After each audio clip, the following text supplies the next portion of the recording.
जय माँ इंद्राक्षी, जय अम्बे। इंद्राक्षी धाम में दर्शकों आप सभी का हम हार्दिक स्वागत करते हैं।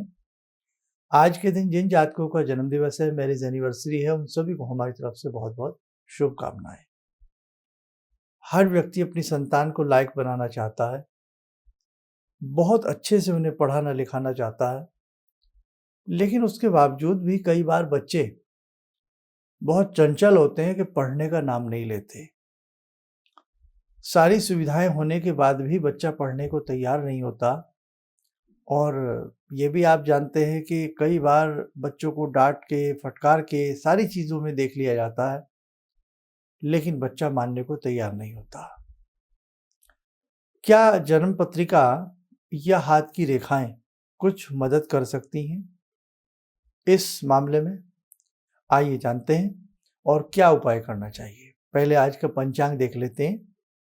21 अप्रैल सन 2022, दिन बृहस्पतिवार, बैसाख माह, कृष्ण पक्ष, संवत 2079।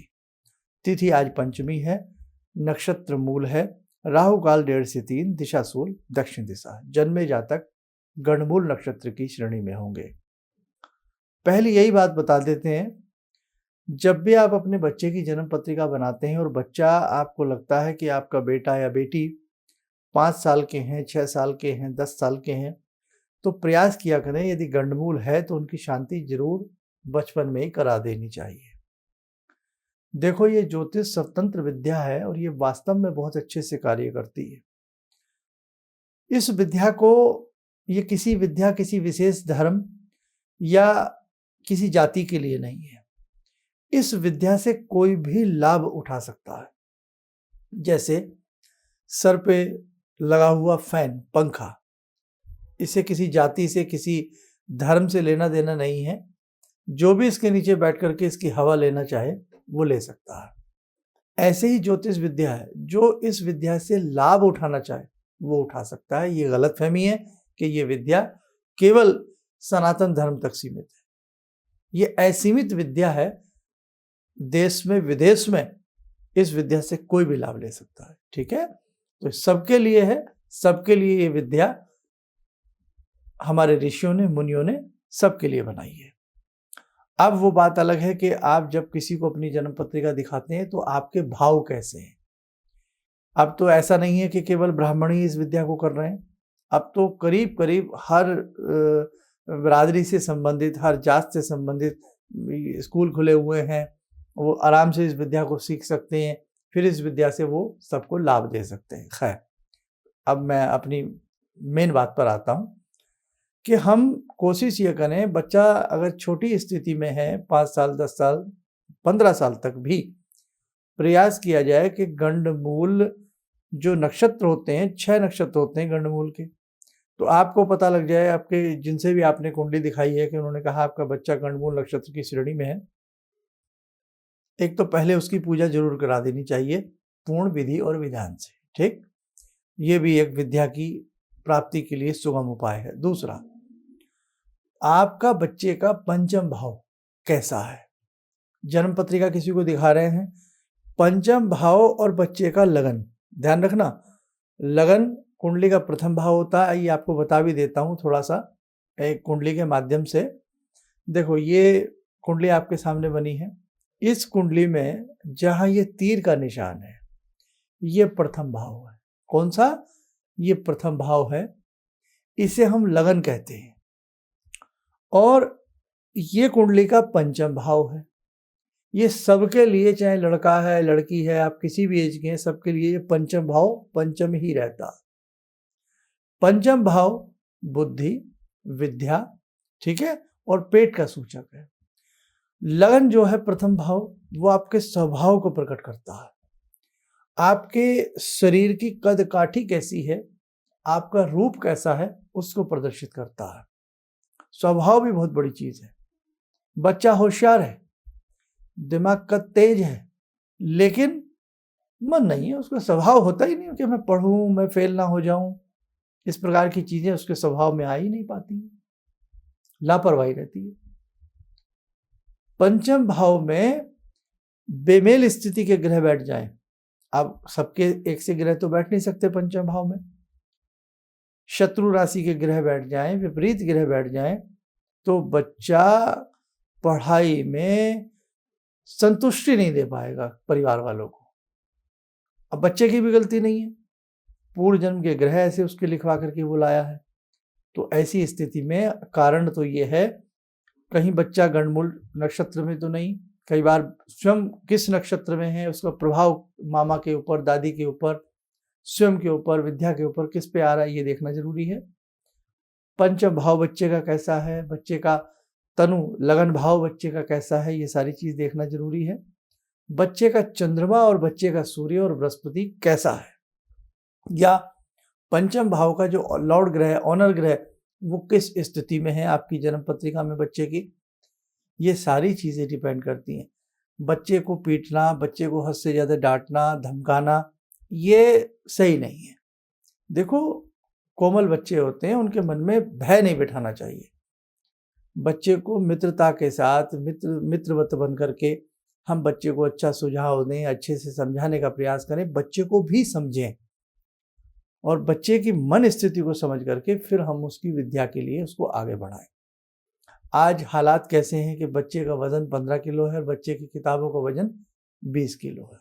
देखा नहीं, सुबह सुबह देखिए आप स्कूलों में बच्चे जाते हैं, कैसे बेचारों की कमर, पिट्ठू जैसे हम कमर पर लाद करके चलते हैं, किस प्रकार से बच्चों की किताबों का वजन बढ़ता जा रहा है, कितनी अंग्रेजी हम सबके बच्चों के ऊपर हावी होती जा रही है। बच्चे क्या पढ़ते हैं, माँ बाप पढ़ते हैं, पहले माँ बाप पढ़ते हैं, फिर बच्चों को पढ़ाते हैं, फिर उन्हें समझाते हैं। पढ़ाई शिक्षा किस प्रकार से है, सारी चीज़ें बताने की आवश्यकता नहीं है।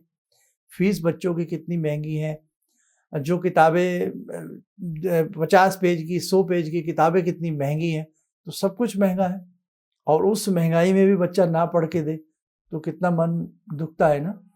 तो इसीलिए देखो भाई, ज्योतिष से आप थोड़ी बहुत मदद तो जरूर ले सकते हैं, और थोड़ी बहुत नहीं, बहुत अच्छी मदद आप ज्योतिष से ले सकते हैं। तो आप क्या करें, किसी अपने आसपास कोई अच्छे मर्मज्ञ ज्योतिषाचार्य हों, एक बार अपने बच्चे की कुंडली जरूर दिखाएं। और कुंडली हमेशा ध्यान रखना, अगर बनवाते हैं तो कुंडली हमेशा वैदिक रीति से बनवाएं। वैदिक रीति क्या है, ये रीति वो है जिस रीति से स्टार्टिंग में हमारे ऋषि मुनि जिस प्रकार से कुंडली को बनाते थे और बनाते आ रहे हैं। हमारे संस्थान में भी वैदिक रीति से ही कुंडली बनती है। तो कहने का भाव, वैदिक रीति को फॉलो करिएगा उस विधि से, क्योंकि वेदों का एक ज्योतिष शास्त्र वेदों का एक अंग है, इसलिए भी इसको वैदिक कहा जाता है कि वैदिक जन्म पत्रिका वैदिक रीति से बनवाएं। बहुत सारे अलग अलग तरीके हैं कुंडली अपने अपने बनाने के, लेकिन भाई मुझे तो जो वैदिक मेरे दिल को छुआ है वो मैं नहीं कह सकता, तो इसलिए बाकी सबकी अपनी अपनी सोच होती है। और यदि आपको लगता है कि आपके बच्चे के टाइम में कन्फ्यूज़न है, कई बार हो जाता है, नहीं पता हो पाता है, तो उसके लिए आपका बच्चा यदि 5-7 साल से ऊपर का है तो किसी को उसका हाथ दिखा करके उसकी सूर्य रेखा जानी जा सकती है, सूर्य पर्वत कैसा है, उसका गुरु पर्वत कैसा है, तो ये सारी चीज़ जानकर भी उसके उपाय करके बच्चे की विद्या में हम बढ़ोतरी कर सकते हैं। ऐसा नहीं है कि इस विद्या से लाभ नहीं मिलता, जरूर मिलता है, लेकिन बात है कि अच्छे से छानबीन की जाए कि क्या प्रॉपर ग्रह कमजोर है और क्या इसके लिए प्रॉपर दान है, कौन सा मंत्र है, कौन सी इसके लिए हम कुछ भगवान की पूजा करावें या क्या इसके लिए कराया जाए। अब ये तो बातें ही हो गई, अब मैं आता हूँ उपाय की तरफ। एक तो रुद्राभिषेक बच्चों के नाम से जरूर करवाया जाए, महीने में एक बार करा लीजिए, और रोज मत कराइए, महीने में एक बार करा लीजिएगा। वैसे तो इसके कई मेथड है, नमक चमक विधि भी है, साधारण विधि भी है, लेकिन आप साधारण विधि से ही रुद्राभिषेक बच्चे के नाम से होता रहे तो उसकी विद्या पर और उसके मस्तिष्क के ऊपर बहुत अच्छा असर आता है। एक, बच्चों को हमने अनेकों बार कहा सुबह सुबह सरस्वती चूर्ण दिया करें, मिल जाता है ये, ठीक है। दूसरी बात, बच्चे को आंवला जरूर खिलाइए आप, मुरब्बा जो होता है, ये विद्या को तीक्ष्ण बनाता है। और खास तौर से बुधवार के दिन एक आंवला ले लें, मुरब्बा मतलब मीठा वाला, और उस पर बुध का बीजात्मक मंत्र पढ़ें, मंत्र लिख लें आप। छोटा सा ही मंत्र बता रहा हूँ ताकि आसानी से आप लोग पढ़ सकें, मंत्र तो बहुत हैं बुध के, लेकिन आसान मंत्र बता देता हूँ। ओम बुम बुधाय नमः, लिख लिया, ओम बुम बुधाय नमः। बस इस मंत्र की एक माला या 5 मिनट करें, आंवले में भावना करें कि जो मैंने मंत्र पाठ किया है बुध का, उसमें उसकी शक्ति आ गई है। ये होता है साहब, इसे आप अंधविश्वास न समझें। अभी समय नहीं है, प्रोग्राम बहुत बड़ा हो जाएगा। मैंने सब चीज़ें सिद्ध करके बताई हैं। अब उस आंवले को हर बुधवार बच्चे को खिलाएं। हर बुधवार एक आंवला ले लें, 1 किलो आंवला ले आएँ, 1 kg ले आएँ, बहुत दिन चल जाएगा। रोज बच्चा खाना चाहे, बहुत ही बढ़िया। 40 दिन का कोर्स तो बच्चे को आंवले का कराना ही चाहिए। तीक्ष्ण बुद्धि होती है और आंवला अमृत तुल्य है। हजारों प्रकार की बीमारियों को दूर करने वाला आंवला होता है। जिस घर में आंवले का और हरड़ का सेवन किया जाता है, ये समझ लीजिए कि डॉक्टर वैद्य की छुट्टी हो जाती है। मतलब बुरा मत मानिएगा, मतलब जरूरत नहीं पड़ती है ना भाई। आज भी ओल्ड इज गोल्ड है, ये आपको मानना पड़ेगा। कैसे लोगों ने काढ़े पिए, देखा ना अभी परिस्थिति जब कैसी बिगड़ी। खैर, आंवला हर बुधवार बुध बीज मंत्र पढ़ के खिलाइए, कम से कम 11 बुधवार खिलाइए।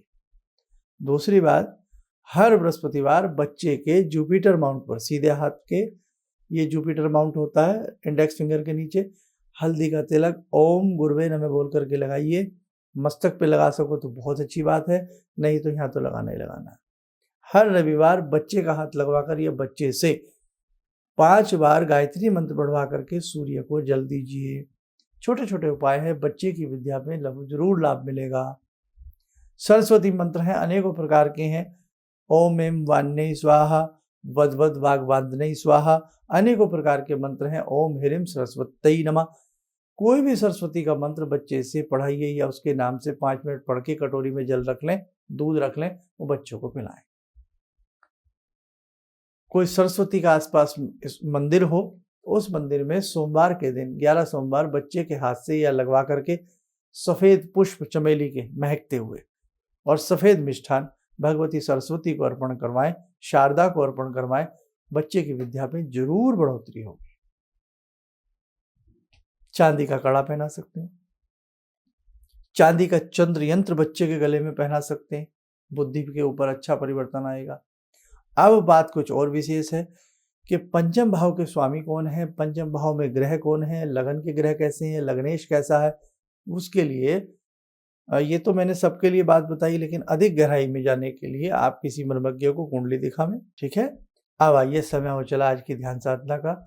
आप सभी के बच्चे खूब पढ़ें लिखें, विद्यावान बने, यशवान बने, वैभववान बने, धनवान बने, है ना, ज्ञानवान बने। भगवती से प्रार्थना करते हैं।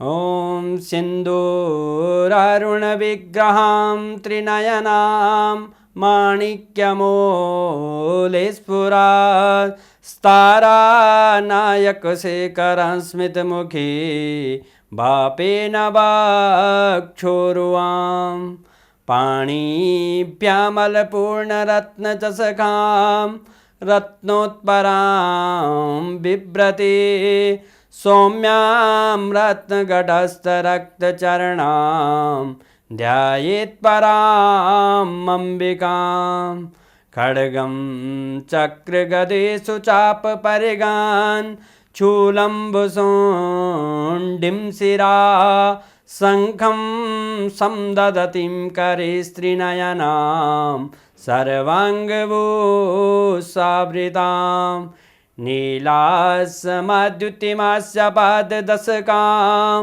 सेवे महाकालिकां यामास्तो स्वपितैहरो कमलजो हन्तुं मधुं कैटवं विद्युद्दामसमप्रभां मृगपते स्कन्दस्थितां भीषणां कन्या विहकरवालखेटविलसा धस्ताविरासेवितां हस्तेश्चक्रगदाशिखेटविशिखां चापं गुणं तर्जनीं विप्राणामलिलात्मिकां शशिधरां दुर्गां त्रिनेत्रां भजे।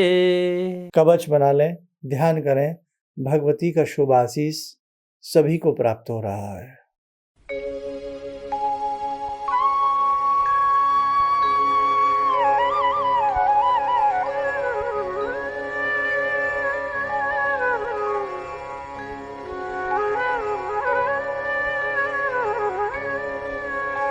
ओम बोलते हुए नेत्र खोलें, सामान्य हो जाए।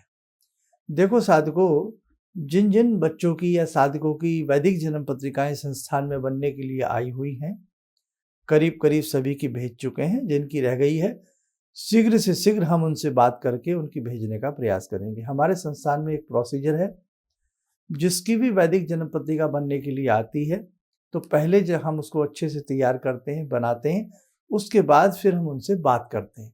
मैं स्वयं उनसे बात करता हूं ताकि उनके कोई सवाल हैं, समस्याएं हैं, वो सुनी जा सकें, उस पर डिस्कस हो सके, और उसके बाद फिर कुछ उसके लिए विशेष क्या उपाय करना है वो हम कुंडली के साथ अलग से उन उपायों को आपके लिए भेज देते हैं। तो जिन जिन की बनने के लिए आई हुई हैं, बहुत लोगों की भेज चुके हैं, जिनकी रह गई हैं शीघ्र भेजने का प्रयास कर रहे हैं। और जो टेलीफोनिक अपॉइंटमेंट के इच्छुक हैं, देश विदेश में आप कहीं भी रहते हैं, तो उसके लिए आप सुबह 10 से शाम 6 के बीच में संपर्क कर सकते हैं। आप स्वस्थ रहें, सुखी रहें, इन्हीं भावनाओं के साथ हम अपनी वाणी को विराम देते हैं। जय मां इंद्राक्षी। मेरे 2 बच्चे हैं, दोनों का एग्ज़ाम चल रहा था। आपने जो एक मंत्र बताया उनको मैंने बता दिया, जो बेटा तुम नहा करके सुबह सुबह उसके बाद ये मंत्र 11 बार ज़रूर पढ़ लेना, टेस्ट देने जाना। जब उसका पेपर मिला तो उसको बिल्कुल दिमाग में आया नहीं, जो एक भी क्वेश्चन मुझे आता है, लेकिन जब वो लिखने बैठा तो पूरी लिख डाला और इतने अच्छे मार्क्स से 97 पॉइंट से परसेंटेज से पास किया है। किसी भी समस्या के समाधान के लिए मिले प्रसिद्ध हस्तरेखा एवं वास्तु विशेषज्ञ प्रोफेसर धर्मेंद्र शर्मा जी से। नोट: शिविर में भाग लेने हेतु एवं व्यक्तिगत रूप से मिलने के लिए कॉल करने का समय सुबह 10 बजे से शाम 6 बजे तक।